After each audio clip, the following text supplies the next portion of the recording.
currently feeling? Are you taking deep breaths? Let's make it better with this essential video, which will delight your inner being. And we're here to help. You can learn and change in a state of pain and suffering, or you can learn and change in a state of joy and inspiration. So when we begin to look at those states of mind that are now conditioned in the body subconsciously, most people expect the change and the transformation to happen instantaneously, but crossing the river of change from the old self to the new self is literally the neurological, biological, genetic, chemical death of the old self. And the moment a person doesn't feel like themselves any longer, they rush around and make the same choice that leads to the same behavior, that creates the same experience, that produces the same emotion, and then they say, this feels right. Well, no, it actually feels familiar. That place in the unknown is the perfect place to create from. And so when we understand that there's a new self that biologically can be reorganized, then when we cross that river and you can't predict your future, the best way to predict it is to create it in that place of the unknown. This is fundamentally important to describe the process of change. Because when you wake up in the morning and you remember yourself as yourself, there's a feeling that you look for. And the moment you get in touch with that feeling will drive a set of thoughts that will lead to a set of automatic programs, or your body goes on autopilot, and you function pretty much from that state.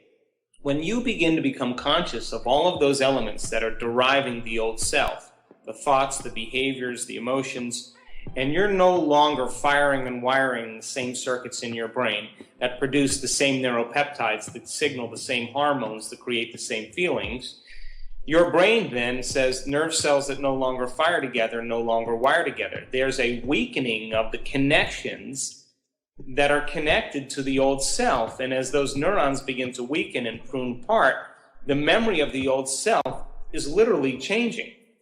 If you're not signaling the body emotionally with the same chemistry, if the body's been addicted to that emotion, now the body is craving its emotional needs just like an addict, because it's modified its receptor sites for more suffering, for more guilt, for more hostility, for more unworthiness, whatever it is.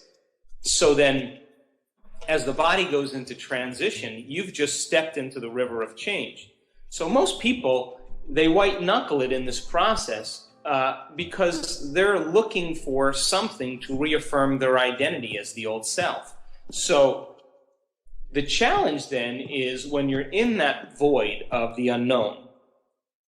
If you woke up every morning and you said to yourself, okay, I'm going through crossing the river of change here, and you have some clear understandings of what you're doing, then you may want to say to yourself, before I open my eyes today, or before I start my day, how would greatness live today? What is a future that I want to embrace? What would it emotionally feel like? Can I teach my body emotionally what it feels like to be honorable, to be passionate, to be in love with life, to be in a state of gratitude, and allow those emotions then to cause a level of auto-suggestibility to thoughts that are equal to that emotion, that begin to fire and wire new circuits in your brain, that begin to cause you to plan your behaviors. And as you begin to rehearse and practice in your mind who you're going to be when you open your eyes, you begin to fire and wire new circuits in your brain and begin to emotionally signal your body in new ways. And now you're in a new state of being, because when mind and body are working together, that's a new state of being.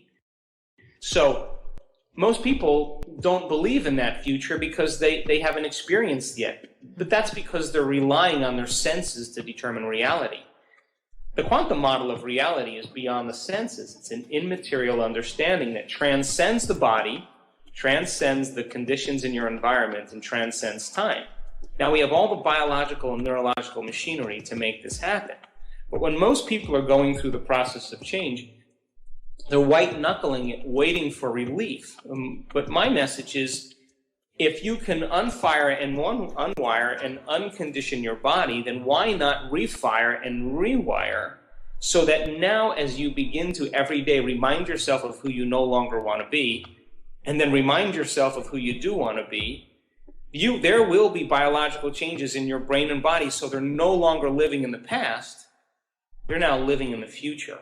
Now that's what the uncommon and the synchronicities and wonderful things begin to organize in your life equal to a new state of being. Because if you're emotionally embracing an event before it's made manifest, and you're in a state of gratitude because a person's belief in something outside of them, some person, something, some place, could be a sacred place, and they begin to expect an outcome.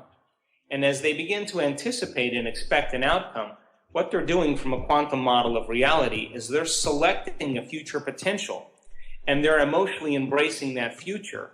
And as they begin to emotionally embrace that future, they begin a cascade of pharmacological changes that begin to happen in their brain and body that begin to signal new genes so that their body begins to respond because of their belief in that element. So now, we have seen people in placebo studies heal themselves of Parkinson's disease with a saline injection, have 200 times the amount of dopamine created in their belief in some injection that's inert. A sham surgery where a person has an arthritic knee that has significant amount of pain and loss of range of motion, who just has an incision on their leg without having the surgery, 6 years later still walking around with no pain in their knee and full range of motion. Or people that have been diagnosed and have 6 months to live die to the day of that prognosis, but when they do the autopsy on their body, they have no cancer. It was a misdiagnosis, so they died by thought alone. So the person who moves in a state of religious ecstasy and can drink strychnine and have no biological effects, or the person who chews on glass or gets bit by poisonous snake and has no physiological change because of an energetic state of being, it starts to beg the question.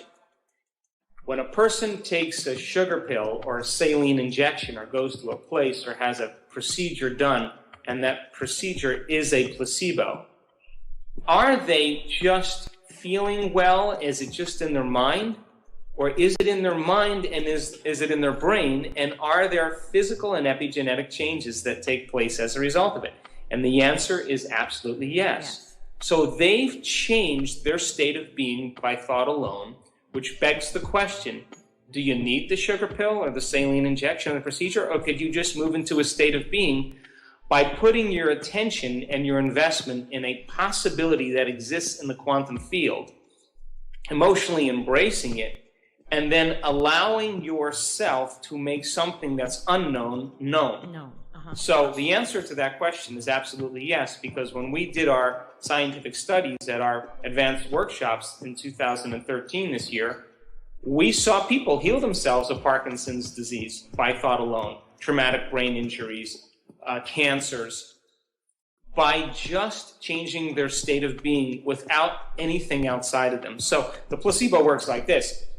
If I give you a pill and it makes your headache go away, then I give you a pill and it makes your headache go away, and you watch the television that says aspirins that look this color and look this shape makes your headaches go away, and you see a sports figure drink whatever it is that makes his headache go away, sooner or later you're going to associate taking that pill, just like Pavlov's dog, with some physiological change within you. So when you take the pill and it makes the headache go away, you notice some change in your internal state. The moment you feel differently inside of you, you begin to pay attention to whatever it was outside of you that created it. Right. That association, that associative memory, that conditioning is a memory.